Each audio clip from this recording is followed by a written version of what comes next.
10 अगस्त से राजस्थान पेंशनधारियों के लिए नए नियम लागू। अगर नहीं किया ये काम तो रुक जाएगी पेंशन। जी हाँ दोस्तों, कौन कौन से ऐसे नियम हैं जो कि 10 अगस्त से पेंशनधारियों के लिए लागू होने वाले हैं दोस्तों।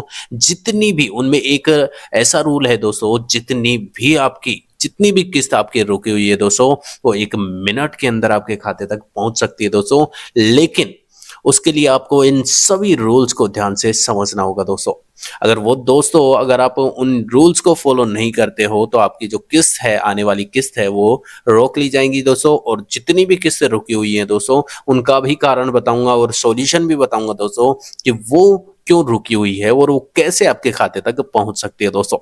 तो नमस्कार दोस्तों, राजस्थान सरकार ने पेंशन योजना से जुड़े लाखों बेनिफिशियरी के लिए बहुत बड़ी और स्ट्रिक्ट अपडेट जानकारी साझा की है दोस्तों, जो 10 अगस्त 2025 से ऑफिशियली लागू होने वाली है। जी हाँ दोस्तों, कुछ ऐसे रूल्स हैं दोस्तों जो कि राजस्थान सरकार ने पेंशनधारियों के लिए दिए हैं दोस्तों, उन पर लगाए हैं।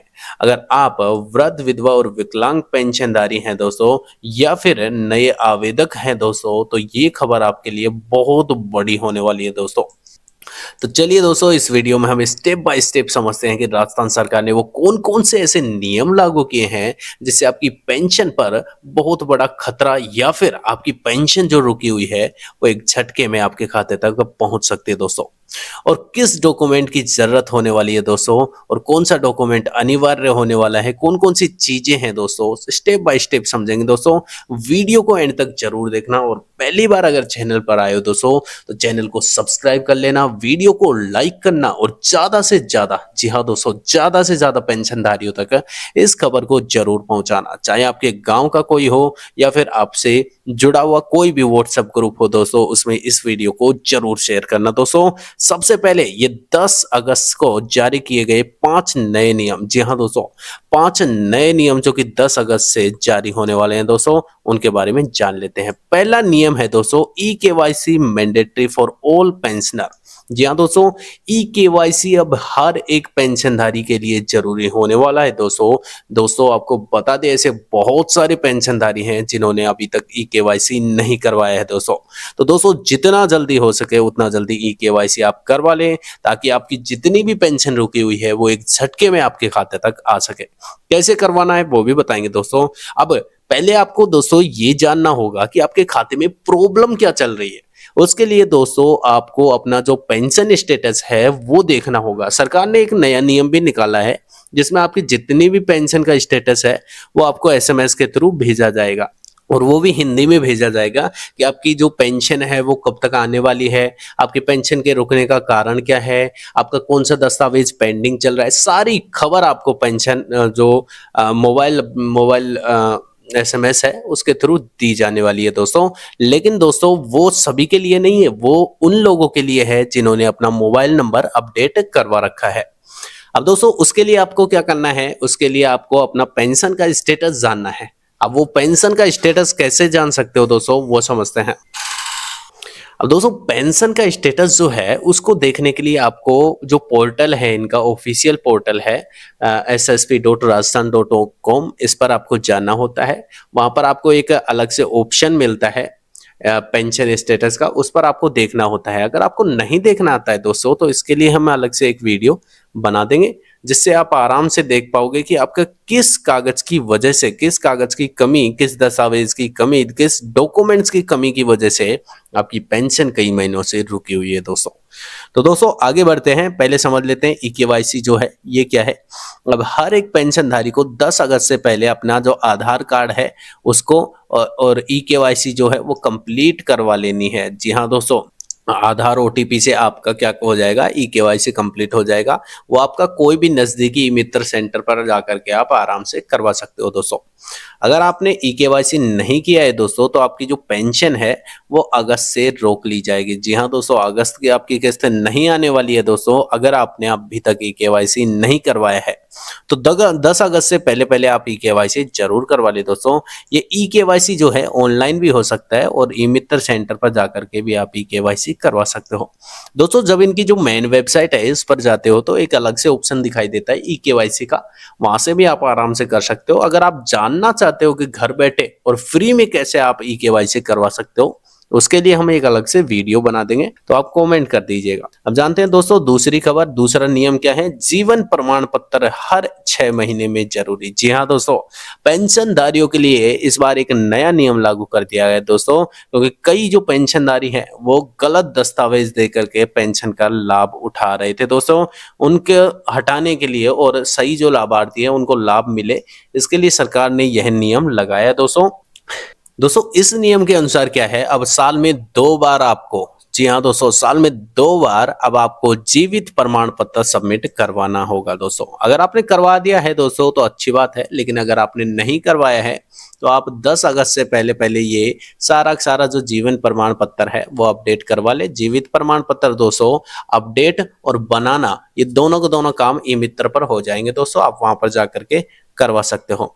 लेकिन दोस्तों वही बात है, पहले आपको ये समझना होगा किस दस्तावेज की कमी है। क्या आपने जीवित प्रमाण पत्र नहीं सबमिट करवाया, क्या आपका ई केवाईसी पेंडिंग है, तो वो समझना जरूरी है दोस्तों। और वो आपको केवल पता चलेगा पेंशन स्टेटस पर। आपको वो मैं बताऊंगा, एक बार आप कमेंट कर दीजिए कि मुझे उस पर बनाना चाहिए या नहीं बनानी चाहिए वीडियो, एक बार कमेंट कर दीजिएगा। पेंशन कंटिन्यू रखने के लिए एक बार जनवरी में और एक बार जुलाई में आपको जीवित प्रमाण पत्र सबमिट करवाना होगा दोस्तों। अगला नियम है दोस्तों, डुप्लीकेट या गलत दस्तावेज देने पर एफआईआर। जी हाँ दोस्तों, कई पेंशनधारी मैंने बताया दोस्तों ऐसे भी हैं जिन्होंने गलत दस्तावेज दे रखे हैं, उन पर अब एफआईआर दर्ज करने वाली है सरकार दोस्तों। अगर आप में से किसी ने भी इनकम सर्टिफिकेट या फिर एज प्रूफ या फिर बैंक डॉक्यूमेंट दिए हैं तो सिर्फ पेंशन रिजेक्ट नहीं होगी दोस्तों, बल्कि उस व्यक्ति पर एफआईआर भी होगी जिसने ये सारे के सारे गलत डॉक्यूमेंट्स दिए दोस्तों कई ऐसे पेंशनधारी हैं जिन्होंने अपनी जो इनकम है वो कम दिखा रखी है सर्टिफिकेट में, एज भी कम दिखा रखी है दोस्तों, और बैंक डॉक्यूमेंट भी उनके थोड़ी गलत हैं। क्योंकि बैंक डॉक्यूमेंट में क्या है दोस्तों कि जिस खाते में उनकी जो पेंशन है वो आती है वो खाता दूसरा लगा देते हैं, और जिनसे उनकी जो आर्थिक इनकम जो हो रही है, चाहे कहीं पर नौकरी कर रहे हैं जो भी है, वो इनकम जिस खाते में आ रही है वो दूसरा होता है दोस्तों।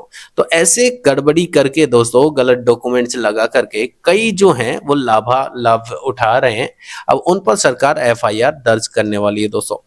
इसीलिए अप्लाई करने से पहले इनकम सर्टिफिकेट और डिसेबिलिटी सर्टिफिकेट जरूर वेरीफाई करवा ले दोस्तों। जी हाँ दोस्तों, गलत डॉक्यूमेंट्स आपको बिल्कुल भी नहीं देने हैं दोस्तों, नहीं तो आप पर कागजी कार्रवाई हो सकती है। चौथा नियम है दोस्तों, पेंशन केवल उसी बैंक अकाउंट में जाएगी जो आधार कार्ड से लिंक होगा। जी हाँ दोस्तों, पेंशन पर ये बहुत बड़ी अपडेट है, क्योंकि दोस्तों कई जो पेंशनधारी हैं उन्होंने गलत जो बैंक अकाउंट है वो जोड़ रखा है, या फिर उनका जो बैंक अकाउंट है वो आधार कार्ड से लिंक नहीं है दोस्तों। तो उस कंडीशन में आपके खाते में जो ये किस्त है दोस्तों ये नहीं आने वाली है। तो जितना जल्दी हो सके दोस्तों उतना जल्दी जिस खाते में आपकी जो किस्त आती है, ये जो पेंशन आती है, उससे आधार लिंक करवा ले दोस्तों। राजस्थान सरकार ने साफ कर दिया है अब पेंशन उसी खाते में आएगी दोस्तों जिस खाते में आपका जो आधार कार्ड है वो लिंक है जिस खाते से। तो एक्टिवेट होना चाहिए आपका जो अकाउंट है, आधार कार्ड से लिंक होना चाहिए, एनपीसीआई मैपिंग सही से होनी चाहिए दोस्तों।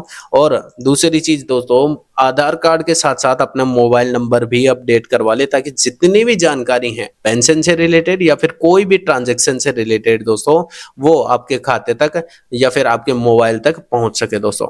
अगर आपका बैंक अकाउंट किसी और के नाम पर है दोस्तों तो पेंशन रिजेक्ट हो सकती है दोस्तों। जी हाँ दोस्तों, जिस अकाउंट में पेंशन आती है उसी अकाउंट का जो नाम है दोस्तों वही पेंशनधारी का नाम होना चाहिए, यानी कि पेंशन जिस नाम से आप ले रहे हो वही खाते में आपका नाम होना चाहिए दोस्तों। अगली दोस्तों विडो पेंशन में अपडेट आई है। विडो पेंशन में अब हस्बैंड डेथ सर्टिफिकेट की सॉफ्ट कॉपी अनिवार्य होने वाली है दोस्तों। पहले कई केस में बिना डेथ सर्टिफिकेट के विडो पेंशन मिल रही थी दोस्तों, लेकिन अब हर एक केस में ऑनलाइन सॉफ्ट कॉपी आपको अनिवार्य हो गई है। जी हाँ दोस्तों, जो भी विधवा पेंशन ले रही थी, जो भी औरतें विधवा पेंशन ले रही थी, उनको पहले बिना विडो सर्टिफिकेट के भी दोस्तों, डेथ सर्टिफिकेट के भी उनको पेंशन मिल जा रही थी। लेकिन अब दोस्तों नए रूल्स के अकॉर्डिंग आपको एक ऑनलाइन सॉफ्ट कॉपी जो है डेथ सर्टिफिकेट की, वो वहां पर सबमिट करवानी होगी दोस्तों। अब जानते हैं दोस्तों इन नए नियमों का सबसे बड़ा असर किन पर पड़ने वाला है। 80 साल से ऊपर जो वृद्धजन हैं उनकी पेंशन वेरिफिकेशन में दिक्कत आ रही है दोस्तों। उनके लिए मोबाइल आधार ओटीपी की जगह फेस ऑथेंटिकल ऑथेंटिकेशन भी जरूरी होने वाला है दोस्तों। जी हाँ दोस्तों, जो 80 साल से ऊपर वृद्धजन है दोस्तों, उनके लिए जो वेरिफिकेशन है उनमें दिक्कत आ रही है। क्या दिक्कत आ रही है दोस्तों? उनका जो मोबाइल वेरिफिकेशन है, मोबाइल आधार ओटीपी वेरिफिकेशन है, उसकी जगह पर दोस्तों अब फेस ऑथेंटिकेशन जो है वो जारी किया गया है, यानी कि फेस के थ्रू उनका वेरिफिकेशन हो रहा है दोस्तों। रूरल इलाके जो हैं, यानी कि जो ग्रामीण इलाके हैं दोस्तों, उनमें रहने वाली विधवाओं के जिनके पास स्मार्टफोन नहीं है दोस्तों, उन्हें ई मित्र सेंटर की सहायता लेनी होगी दोस्तों। जिन पेंशनधारियों के पास बैंक पासबुक अपडेट नहीं है, उन्हें तुरंत ब्रांच में जाकर के आधार लिंकिंग चेक करवानी होगी दोस्तों, अदरवाइज ये नहीं आ पाएगी दोस्तों। अब स्पेशल अपडेट जान लेते हैं दोस्तों। राजस्थान पेंशन विभाग ने 3 अगस्त से एक सर्कुलर जारी किया है, जिसमें साफ कहा गया है दोस्तों, जो भी लाभार्थी 10 अगस्त 2025 तक है ई केवाईसी, जीवन प्रमाण पत्र, बैंक लिंकिंग और डॉक्यूमेंट्स वेरिफिकेशन कंप्लीट नहीं करवाएगा, उनकी पेंशन अगस्त से रोक दी जाएगी दोस्तों, और उन्हें री अप्लाई करना पड़ेगा। तो दोस्तों जितना जल्दी हो सके ये सारे के सारे डॉक्यूमेंट्स अपने कंप्लीट करवा ले दोस्तों। अब बात करते हैं पेंशन चालू करने के लिए आपको क्या करना होगा, स्टेप बाय स्टेप समझते हैं दोस्तों। स्टेप फर्स्ट में किसी भी ई मित्र या सीएससी केंद्र पर जाना है, ई केवाईसी करवाना है, जीवन प्रमाण पत्र जो है वो देना है। दूसरी स्टेप है दोस्तों, अपने बैंक अकाउंट को आधार कार्ड से लिंक करवाना है, बैंक ब्रांच में जाकर के एनपीसीआई मैपिंग भी फॉर्म भरना है दोस्तों। उनसे पूछ लेना दोस्तों ये एनपीसीआई मैपिंग क्या होती है, वो बता देंगे। विडो पेंशन यानी कि विधवा पेंशन के लिए दोस्तों सर्टिफिकेट, जो डेथ सर्टिफिकेट है वो अनिवार्य हो चुका है। स्टेप 4 में हर 6 महीने में आपको वेरिफिकेशन जीवित प्रमाण पत्र जो है वो सबमिट करवाना होगा। वो ई मित्र वाला बना भी देगा और सबमिट भी कर देगा दोस्तों। अब दोस्तों अगर आपकी पेंशन बंद हो गई है तो क्या करें? ऐसे में आपको 2 काम करने हैं। डिस्ट्रिक्ट पेंशन ऑफिस में जाकर के रिटर्न एप्लीकेशन देना है दोस्तों। इसके साथ साथ दोस्तों प्रूफ ऑफ अप्लायंसेज, जैसे कि आपने अपडेट केवाईसी के जो स्लिप है, वो आधार लिंकिंग जो रिपोर्ट है उसको अटैच करके करना होगा, जिससे आपकी जो पेंशन है वो 10 से 15 दिन के अंदर, 15-30 दिन के अंदर आपकी पेंशन दोबारा शुरू कर दी जाएगी। अब इन गलतियों से आपको बचना है दोस्तों। गलत एज प्रूफ नहीं देनी है, किसी और के बैंक अकाउंट में पैसा नहीं भेजना है, यानी कि और का किसी का भी बैंक अकाउंट नहीं लगाना है दोस्तों। अगर आपके नाम से पेंशन आ रही तो आपका ही बैंक अकाउंट होना चाहिए। मोबाइल ओटीपी एक्सेस नहीं होना चाहिए दोस्तों, सॉरी, मोबाइल ओटीपी एक्सेस नहीं होगा। जी हाँ दोस्तों, मोबाइल से नहीं होने वाला है दोस्तों। इनकम लिमिट जो है वो ज़्यादा नहीं होनी चाहिए, इनकम जो है वो ज़्यादा नहीं होनी चाहिए, लिमिट से ज़्यादा नहीं होनी चाहिए दोस्तों। अगर ये सब अटेंशन नहीं दिया दोस्तों तो परमानेंट कैंसिलेशन हो सकता है आपकी पेंशन का। तो 10 अगस्त से पहले क्या क्या करना है? ई केवाईसी, जीवित प्रमाण पत्र, बैंक अकाउंट आधार कार्ड से लिंक है, डॉक्यूमेंट सॉफ्ट कॉपी अपलोड करनी है, विडो पेंशन में डेथ सर्टिफिकेट अनिवार्य है। तो दोस्तों ये खबर थी आज की, जिसमें हमारे पास 5 नए नियम लागू किए गए हैं ई केवाईसी अपडेट पर, जीवन प्रमाण पत्र पर, बैंक अकाउंट आधार से लिंक होने पर दोस्तों, डॉक्यूमेंट सॉफ्ट कॉपी जो कि विडो पेंशन के लिए है वो होनी चाहिए, विडो पेंशन में डेथ सर्टिफिकेट होना चाहिए दोस्तों। तो ये खबर थी दोस्तों आज की, ये 5 नए नियम थे दोस्तों जो पेंशनधारियों के लिए लागू किए गए हैं। तो ज्यादा से ज्यादा पेंशनधारियों तक इस खबर को पहुंचाएं दोस्तों, ताकि उन्हें सही और सटीक जानकारी मिल सके। धन्यवाद, जय हिंद दोस्तों।